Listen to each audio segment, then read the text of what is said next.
And it's extremely difficult to get rich by being the owner of a business that earns a low return on equity. We always look at what a business does in terms of what it earns on capital. We want to be in good businesses. What we really want to be is in businesses that are going to be good businesses and better businesses 10 years from now.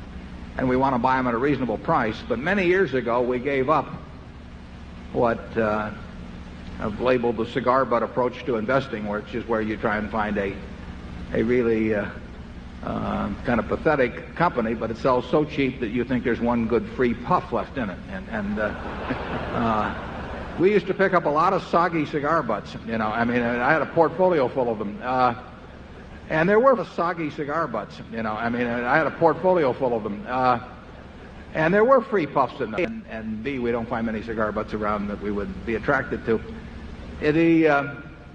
But those are the companies that had low returns on equity. And if you have a business that's earning 5 or 6% on equity, and you hold it for a long time, you are not going to do well in investing, even if you buy it cheap to start with.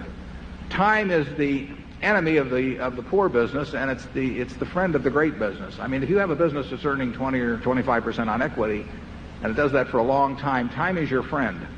But time is your enemy if you have your money in a low return business, and you may be lucky enough to pick the exact moment when it gets taken over by someone else, but we like to think when we buy a stock we're going to own it for a very long time, and therefore we have to stay away from businesses that have low returns on equity. Charlie?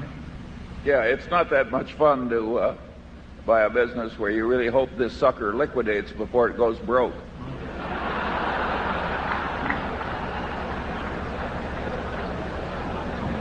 We've been in a few of those too. Right.